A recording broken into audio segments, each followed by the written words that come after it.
Good morning, everyone. I know this has been an incredibly difficult past week for the entire community. Being able to come together at events like we did on Saturday for the Veterans Day Parade is so important for our community as we continue to grieve, as we begin to heal, and start moving forward with strength as an entire community. Today on Veterans Day, I want to once again recognize the incredible service of so many throughout our community and our entire country. I want to thank those like Captain Wartenberger, who was one of the pilots of UPS Flight 2976. Thank the veterans who continue to serve here at home in a new way. My 400 colleagues who are veterans that work with us in Louisville Metro government in so many different areas, from first responders to others. Thank you all so much. Everyone in Louisville is grateful to your service on Veterans Day and every day. At Metro government, it's our duty to provide our community with incredibly high services. My philosophy is that we need to serve our community and provide a level of products and services at the same level of excellence that people expect from everywhere where they spend their hard-earned money. They are investing their taxpayers in our city government. Expectations are high, and they should be. Accountability is high, and it should be. So when it comes to how we manage our budget, we have to deliver. And I'm incredibly proud that over the past several years as mayor, we have been financially responsible. That we have been financially responsible with your tax dollars, and we've been able to reinvest in our community and make incredible progress. Back in April, I proposed a new budget for our city that focused on our priorities, that sped up our progress, and improved our performance. We were able to be incredibly ambitious with this year's budget, thanks to, at the time, what was a projected $50 million budget surplus. In my few years as mayor, we've made over $40 million in investment income in just my first 2 years in office. That's 4 times more than the city earned in the previous decade combined, just from how we managed our money. That is just one bit of this important financial responsibility that we take so seriously. And the good financial news for our city government keeps coming. Just a few weeks ago, the 2 big credit rating agencies, Fitch and Moody's, gave us their ratings. Fitch gave us a AAA rating for Louisville Metro government, and Moody's AA1. Put simply, Louisville Metro government is in a very good financial place. We have strong financial standing. Now, I know when we discuss surplus funds and investment income and bond ratings, it can sound a bit abstract. So let me be clear about what this means. This means that we can make updates to our parks, to our swimming pools, to libraries for our children and families, that we can have safer roads, new cutting-edge technology, resources, and facilities for our first responders, more police officers, more paramedics, and so much more. This means a safer Louisville, a more vibrant Louisville, without raising taxes, without using unsustainable funding models that others have used. We can do all of this because we're using our resources wisely and being careful about how we manage every one of your taxpayer dollars. So now we have closed the books. Our fiscal year in the city ends on June 30th. And with a $1 billion+ enterprise, it takes a couple of months to finalize the books for the previous fiscal year. And I'm proud to report today that thanks once again to our strong financial management, we have nearly $10 million in additional surplus funds that we can invest back into our city. Additionally, there's about $7 million of previously unallocated funds that are available to be reallocated because the original projects are not moving forward. So in total, there's about $17 million that we have to reinvest in our community. In the budget that passed over the summer, there were some specific items that were designated to receive funding in this event in the case that we had a mid year adjustment with a surplus. And once those funds are allocated, we still have a significant opportunity with the money that is left to speed up our efforts to comprehensively improve safety, housing, and the quality of life in every single neighborhood. Again, we have the opportunity once again to improve safety, housing, and the quality of life across our entire city. So that is what we're going to do. We have been working collaboratively over the past several weeks with the leadership of the Budget Committee and Metro Council. And I want to give a big thanks to Budget Chair Councilman Kevin Kramer and Budget Vice Chair Councilman Marcus Winkler for their collaboration and work together to put forth a proposal that I'll be telling you about right now to reinvest these dollars in our city, in public safety, in housing, and enhancing the quality of life for our community. Let's start with public safety, our top priority. In Louisville, we're proud and fortunate to have what I believe are the best first responders in the entire country. Their work was just on full display for the world to see last week in one of our greatest times of need. The feedback that I've been hearing about our first responders from our federal partners, from people all across the country, has been so amazing. And I'm incredibly proud to call each of them my colleagues at Louisville Metro Government. They stepped up once again during this time of crisis and prevented an even bigger disaster from happening. We're going to take these learnings just as we do every time. And every time there's an opportunity to keep supporting our first responders with resources, facilities, equipment, technology, so that they can perform their jobs even better, we will take that opportunity. And this is one of those moments. And that's why the first thing that we're proposing to use with these additional surplus funds is to invest in our public safety, to improve our public safety and invest in our first responders. Investments like much needed resources in our infrastructure for our emergency management services. This means the tools and equipment and infrastructure that they use to communicate amongst the agencies, whether it's a disaster like we just saw last week, or whether it's a daily emergency that our teams are communicating on, improving their communications infrastructure, their radios. This means we have the opportunity to purchase a new fire truck for Louisville Fire to help them improve their aging equipment. More resources to help the sheriff's office and other agencies with their recruiting efforts so that we can have more public officials, more first responders, more police officers on the streets working to prevent violent crime from happening. It also gives us the opportunity to invest in community spaces that will help prevent crime from happening in the first place.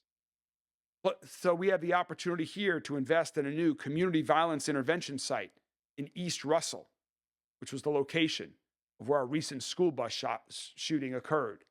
We know that kids are there every morning and every afternoon. And we have seen tremendous progress with our community violence intervention site, reducing shootings and homicides significantly in targeted neighborhoods. We want to add this neighborhood as well so we can continue to ensure that our kids can play safely outside. This gives us the opportunity to expand and improve the Newburgh Community Center and continue to improve our parks, which we are always doing. With these funds, we're going to invest in increased lighting, parks maintenance, and new facilities, including funding to begin work at the Sun Valley Pool in Southwest Louisville. We have 4 public pools across our city.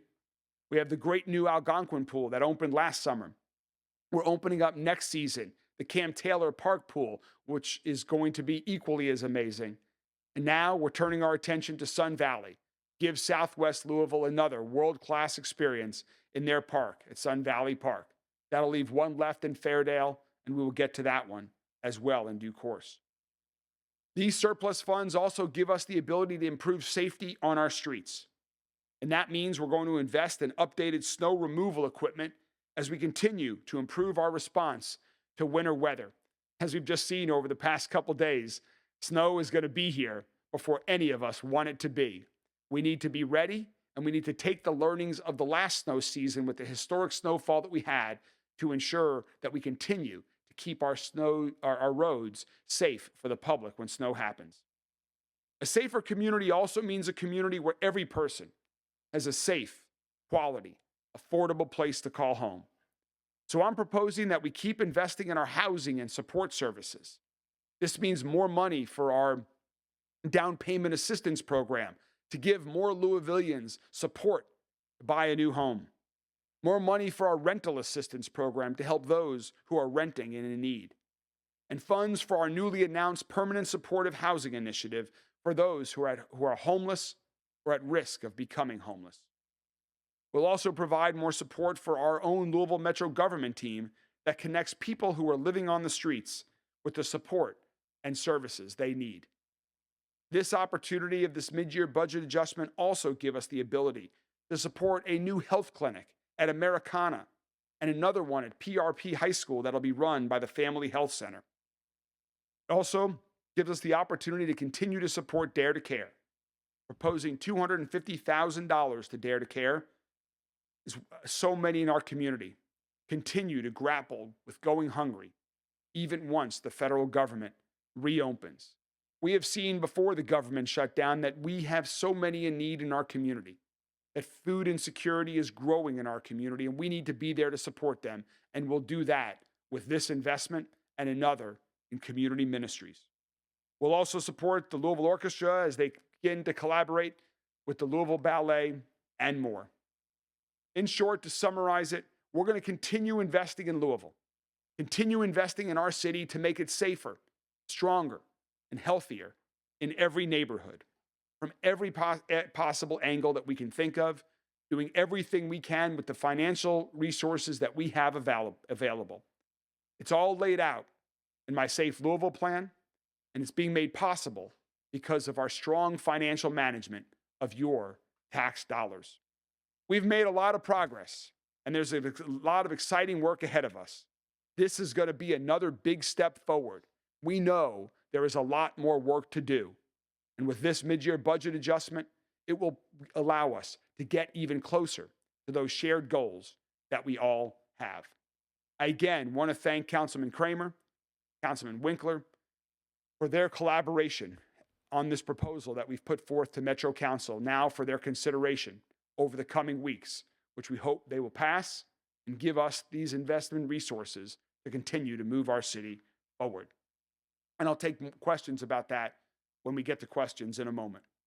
But I want to conclude on a fun note, another opportunity to bring this community together. Liz, if you'll come up and join me as well. We want to end, again, as we talked about, we had last Saturday, the Veterans Day Parade. And coming up, we have another celebration for our community, one of the biggest and most beloved annual events in Louisville, and that's Light Up Louisville, powered by LG&E. Great chance to come together as a community, to support one another, to have some fun during these tough times. We're going to kick off the holiday season on the first Saturday in November. We all talk about the first Saturday in May. Well, Light Up Louisville is the first Saturday in November. Sorry, I keep saying November. I mean December. I'm sorry. Let me rewind that. The first Saturday in December. That's what Light Up Louisville is. It's Saturday, December 6th at Jefferson Square Park, right across the street here from 3 to 9 p.m. Admission is free for everyone.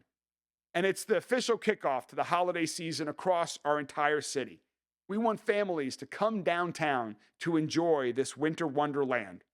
And this year's celebration will be bigger than ever before. It's going to feature traditional, beloved traditions like the Lots of Lights Parade, which begins at 6 p.m. And it's going to close with an amazing finale. Those of you who joined us last year got a sneak peek at this projection light show and drone show that we had right here on Metro Hall. Of course, there'll be a visit from Santa Claus and others to kick off the holiday season, and live entertainment all around with 2 stages throughout the event. There'll be opportunities to shop at local boutiques, the delicious food at Frosty's Food Court, and of course, we'll have some holiday cocktails at the North Pole Bar. The free family activities include photos with Santa and friends inside Santa's house, train rides along Jefferson Street, and lots more holiday activities, including face painting and write letters to our veterans and thank them, sponsored by Humana, and so much more. It's a great another event to showcase our community spirit and to come together in community spirit during this time. Admission is free, and downtown Louisville will be incredibly vibrant. I want to thank all of our city employees and volunteers who helped make this fantastic event possible. And I also want to thank all of our Light Up Louisville sponsors: LG&E, Ford, McCain, AT&T, iHeart, 840 WHAS, 100.5 FM, 98.9 KISS FM, Humana, Centerwell, WLKY, Louisville Downtown Partnership, and Outfront Media. And now, our largest sponsor for Light Up Louisville, powered by LG&E, is LG&E itself. So I'd like to welcome Liz Pratt, who's the Senior Director of Communications and Corporate Responsibility for LG&E and KU Energy, to say a few words about this event. Thanks for joining us, Liz. Good morning. It's my pleasure to be here on behalf of LG&E. And as the mayor said, Light Up Louisville is a unique festival, an annual tradition that we've been proud to sponsor for more than 20 years to help kick off the holiday season.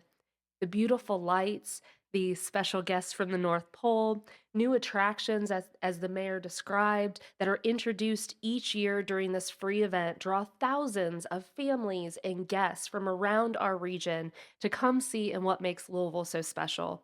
We encourage everyone to come early and stick around to take in downtown, grab a bite to eat, and do some holiday shopping while you're here at the downtown holiday market and nearby businesses. Special events like Light Up Louisville really showcase everything our city has to offer and why it's such a unique travel destination, from unique dining experiences to local shops, hotels, and more. And we look forward to celebrating with everyone at this year's Light Up Louisville and at the Lots of Lights parade. And we're proud to continue shining a light on what makes Louisville so special and to play a small part in bringing people together for moments of joy, connection, and hope this holiday season. Thank you. Thank you very much, Liz, to you and everyone with LG&E for your support of this event. And I can promise from last year's experience that Rachel and I had, and seeing the community joy of coming together and the really uniqueness of the festivities and of the entertainment and of the videos that we show and project. It's unlike anything else that we have in our city, unlike anything else you can see really across the country. So I want to welcome, I know it's early, but people start planning their holiday planning early. We want to get ahead of this, and we think it's particularly appropriate when we're looking to find strength in community. This will be a great opportunity for our community to come together. Light Up Louisville, the first Saturday in December. I look forward to seeing the entire community there right here downtown. Thank you all very much, and I'm happy to take any questions from members of the media. Thanks, Liz. Just with these, going back to the mid-year budget adjustments, is there any money either, I guess, put aside with consideration to the response to the UPS cleanup, or even just firefighters? I know a lot of their gear is contaminated. They might need new gear. Is there any thought to even using some money to purchase stuff like that? So the question was about with respect to the UPS plane crash, and are any of these funds being dedicated towards some of the equipment that was used or to replace in response to the cleanup in response to that crash? The answer is no, not for that. We expect to be fully reimbursed for any equipment that was permanently damaged or damaged significantly as a result of the response to the UPS crash. So we believe there'll be other funding to reimburse our fire department and other first responder agencies for that. And so we are investing really in catching up. Our city has gone far too long without investing in our fire department. In last year's budget, we provided some initial funding for the first new firehouse in 15 years. This is going to help get us a new fire engine, which is critically important. Some of the trucks that are on the road right now serving Louisville Fire are getting up there in age, and we're making it work. But we expect the best from our team. We need to invest in the best for them as well. From the city's perspective, we just want to be reimbursed under we're still sorting through ultimately who is going to provide that reimbursement. So I don't want to get ahead of that. But we're working with all parties involved right now, and that will take a little while to work out. But we expect to be fully reimbursed for those expenses and the damage that we incurred. Tomorrow marks 1 year of the Javon explosion. Do you have any updates on the site? What is the future of the site once demolition is complete? So the question was about tomorrow marks 1 year from the Givaudan explosion, and what are the prospects and future for that site. Right now, Councilman Owen has introduced an ordinance at Metro Council to rezone that property, so it cannot be used for the same industrial use that is historically been used for. I support Councilman Owen's resolution, and Givaudan still owns that property. Some cleanup continues, but I would love to see a different use for that site in the future. Explosion has impacted a lot of homes. How is the neighborhood recovering since 1 year? How is the neighborhood around the Givaudan explosion recovering? Again, I think after the Givaudan explosion, you saw our first responders at their best, working together in partnership to help those who were directly impacted and indirectly impacted by that tragic explosion.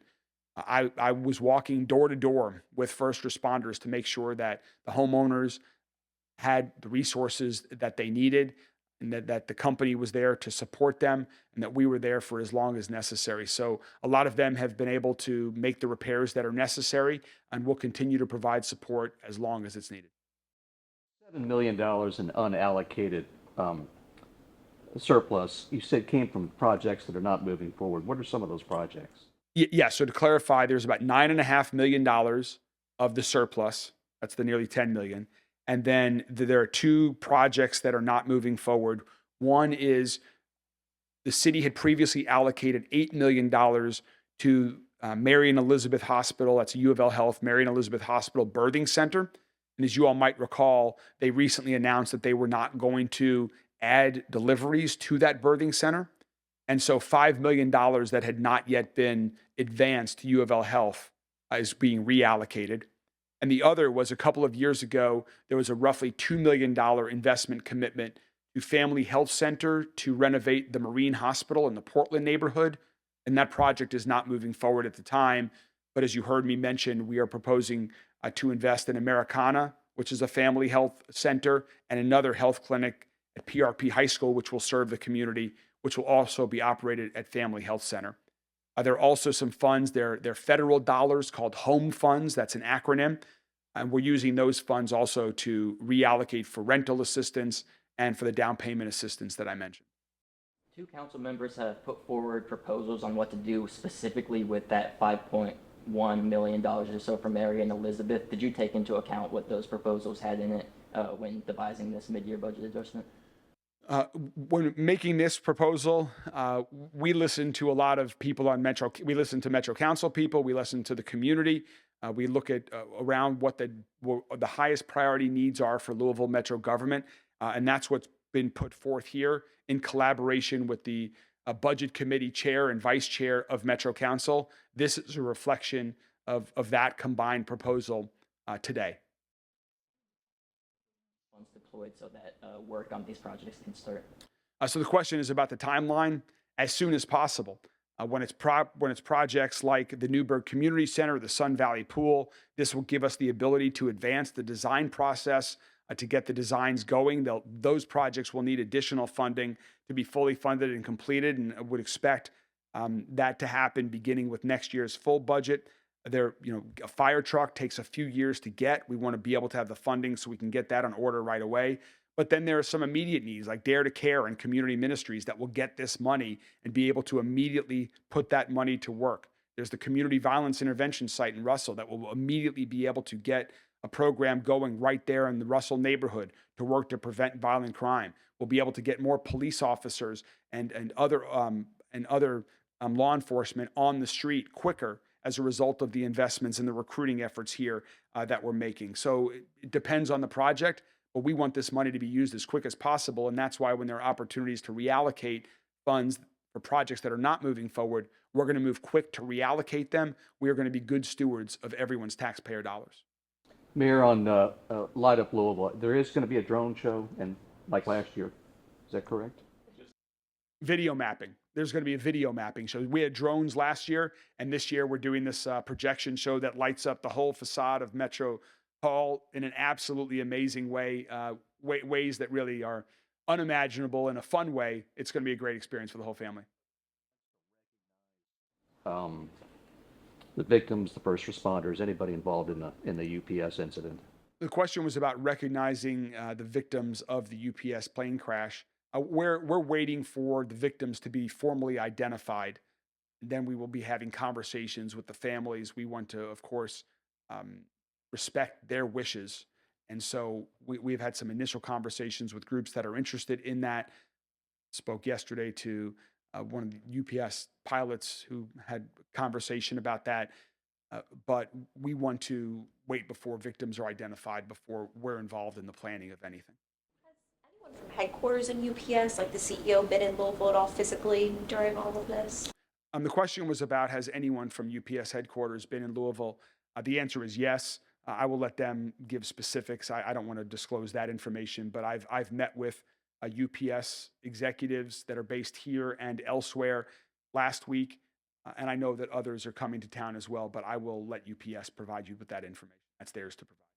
I got one more completely off subject. Okay. Tonight's basketball game. Oh, that's how I was going to end. Do you got a prediction? And have you placed any wagers with anybody, like maybe the mayor of Lexington? I have not placed any wagers. I've been pretty focused on other things this past week. And so really it was just this morning that I started thinking about tonight's basketball game. But notwithstanding the color of my suit today, let me be very clear. Go Cards. Any other questions? Thank you all very much. Have a good day.